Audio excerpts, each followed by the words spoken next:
Masigi topic asina concentration term amoiriba molarity da when toxiko. So first kuina molarity gi definition hanjingasiko. So molarity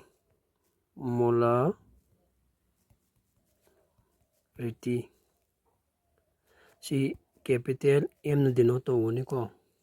Okay, molarity si kamina define toge matamda number of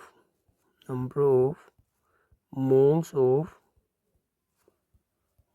of solute present in 1 liter of solution. Yareko nangi 1 liter of solution da solute ki yauriba number of moles to adu kai kaure kuina molarity ana formula haiba taragadi kuina molarity ki formula molarity kaina denote to hai m na ko na m equal to number of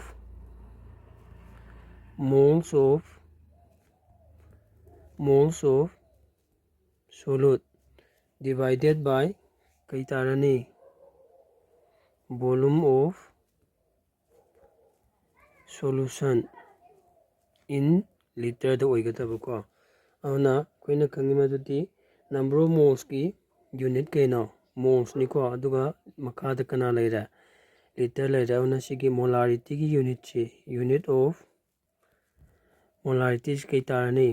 mole sina number of moles ki unit ko mole per liter ta tar sigi mole per liter se koina simple term da capital M na denote to ko capital M iba taraga di molar haibane molar yanarani ko aduga koina khangadawse nangi chemistry da solute haiba maga solvent haiba mga lai ko solute ka plus solvent ka punchilaga kai seme koina solution tayabo solute che chemistry da B na denote tawi aduga solvent na A na denote tawi yare ko aduga aibo haijo hairagadi nangi molarity ki formula se si oina phabiyo ba si oina phaw haiba gi maramdi sidagi plot laktoineba aina si haisi kaino haiba matamda in some books da kuina molarity se sadokse ba ko molarity equal to nangasai number of moles se kaiga manai in terms of mass da number of moles se in terms of mass da number of moles se akuina small letter n denote to ko in terms of mass da mass divided by molar mass ka mana bane molar mass ai full ite ko mass divided by molar mass ka mane yabra auna sida sigi number molarity ki definition da number of moles kana geno solute ki number of moles ni ko na solute ki na denote to b na number of moles n na auna nang denote to matam da n b divided by volume in liter sumain denote to puse then suppose kai gumba nangi volume sina ml da piramba taragadi nang first nangi ml do liter da hana on thokpa tare ko auna formula je in detail ige haragadi kai gumba suppose volume in ml da piramba taragadi ai sigi number of moles of solute kamai bayai mass to m machan denote to ko solute b mass of solute divided by molar mass on capital M na denote to molar mass of solute upon volume china ml da piramba taragadi kadakana laani 1000 laani liter da 1 ko ml do finally nangi molarity ki formula se kamai tarani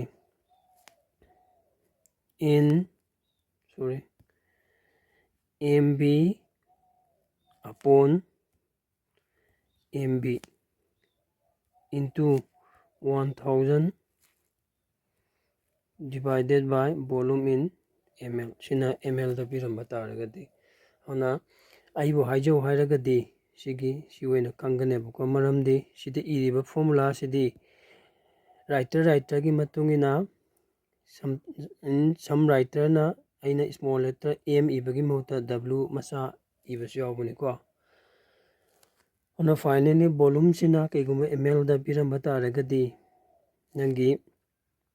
molarity ki formula sumain tagadaba mb divided by mb ado sida yawriba tama kaisi kanano kangadamni ko v na volume leijare small letter mb na kai tare mass of solute aduga capital letter m b na kai tare molar mass of solute sini ko formula aduga akhoi yamna maru oibase chemistry वगैरह maths वगैरह physics वगैरह unit खंगबै से याम दरकार होयबको suppose aina for example aina nangonda sumaina pirebako 20 second haiba maga 100 centimeter square haiba maga 27 cube haiba maga pireba sida aina nangonda time kaya no hangba taragadi nang kana khumni 20 khumganeba nangi matam si 20 ne si kana tai si unit sin tai sab manana aina nangon area kana no hangba taragadi nang 100 ni khumganeba maramdi nang area 100 ne si kana tai si unit centimeter square sin tai ne volume kaya no hangba taragadi nang centimeter cube sin volume ta panina 27 ne khumganeba ko ona unit की importance either physics वगैरह maths वगैरह chemistry वगैरह या मरु होयब यारे को होना अखोना molarity की term खरा खंगबा मथौ ताई को molarity की term खरा हायरगा आई सिदा खिदंग इरके m हायबा capital m इबा तारगा दे अखोना molar हायर खंगनेब यारे को अदुगा m/10 हायरगाना decimolar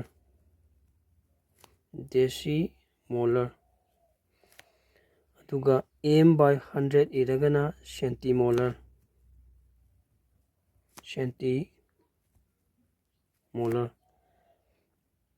अदुगा semimolar हारगना m/2 ओइगदबको m/2 हारगना semimolar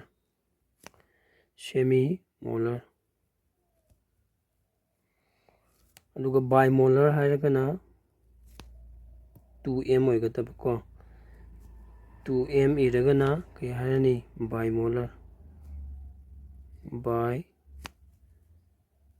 bimolar ची यानरे को अदुगा अखोइना sometimes statement अमा पिरकपा मतमदा छात्रसिंगना statement दुगी असेंगबा मीनिंग दु खंगदबा यावी को अना आई सपोज एग्जांपल होइना statement नम इरके statement सि मुन्ना येंगमिनसि को statement सि कइनो हेबा मतमदा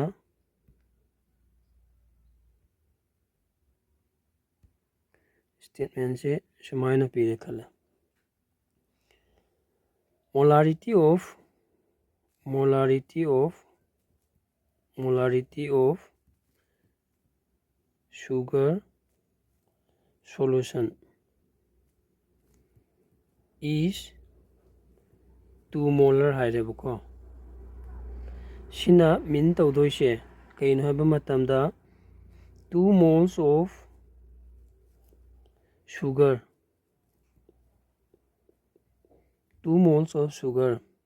are present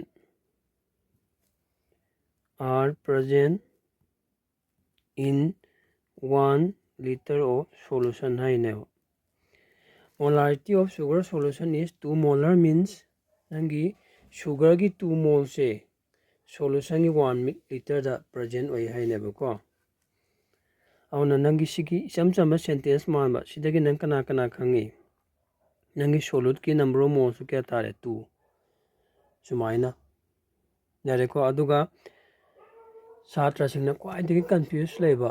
एक्सपेरिमेंट क्वाइदगी कंफ्यूज लेबा पोस्ट असि करिनो हेबा मतमदा लेब त चंगनी को अदुगा नंगी ओजादुना सुमाइना तोरप यावेब ओजा सिना करि कमाई इरक यावगेबा मतमदा सुमाइना एक्सपेरिमेंट निको से prepare m/20 NaOH solution in 250 ml हारक मतमदा ꯁꯥꯇ꯭ꯔꯁꯤꯡꯅ ꯈ꯭ꯋꯥꯏꯗꯒꯤ ꯀꯟꯐ꯭ꯌꯨꯁ ꯂꯩꯕꯅꯤꯀꯣ ꯀꯔꯤ ꯇꯧꯒꯗꯕꯅꯣ ꯈꯪꯗꯕ ꯑꯗꯨꯅ ꯁꯤꯗ ꯍꯧꯖꯤꯛ ꯑꯩꯈꯣꯏꯅ ꯇꯧꯗꯣꯏꯁꯤ ꯀꯩꯅꯣ ꯍꯥꯏꯕ ꯃꯇꯝꯗ ꯑꯩꯅ ꯅꯪꯉꯣꯟꯗ ꯁꯨꯃꯥꯏꯅ t/2 ꯅꯠꯇꯦꯀꯣ second by 2 ꯍꯥꯏꯕ ꯏꯕ ꯃꯇꯝ ꯅꯪꯉꯣꯟꯗ ꯇꯥꯏꯝ ꯀꯌꯥꯅꯣ ꯍꯪꯕ ꯃꯇꯝ ꯀꯌꯥ ꯈꯨꯝꯅꯤ ꯅꯪ half ꯈꯨꯝꯅꯦ ꯃꯔꯝꯗꯤ ꯁꯤꯒꯤ ꯁꯦꯀꯦꯟꯁꯤ ꯃꯃꯥꯡꯗ ꯁꯤꯗ 1 ꯂꯩꯌꯦ ꯂꯧꯋꯦꯕꯀꯣ ꯑꯗꯨꯅ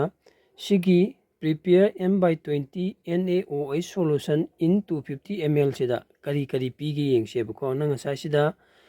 ꯚꯣꯂꯨꯝꯁꯤ 250 ml ꯗ ꯄꯤꯔꯦꯀꯣ ꯑꯗꯨꯗꯤ ꯅꯪ ꯉꯁꯥꯏꯒꯤ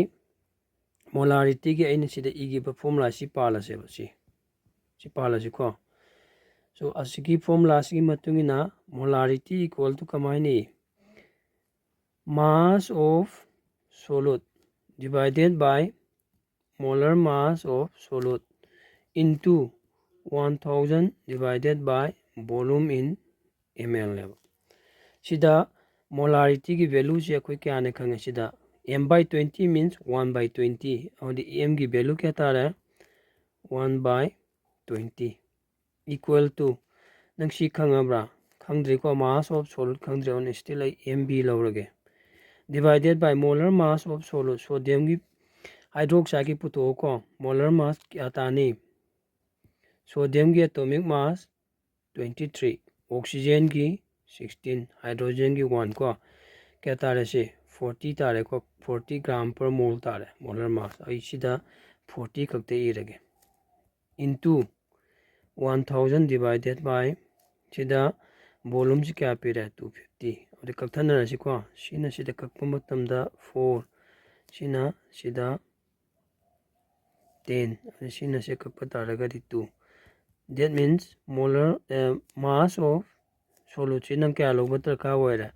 1/2 that means 0.5 gram log batar ka hoira on nang experiment ta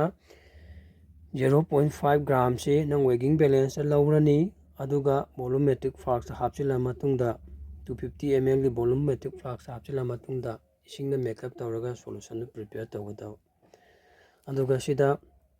yam confuse pamana sumaina cc da pirakpa matamda ngawba yoy ko satrasing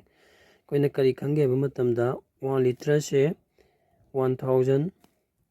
ml ga mane ko aduga amuk si ki si 1000 centimeter cube ka mane centimeter cube se exam da tamakna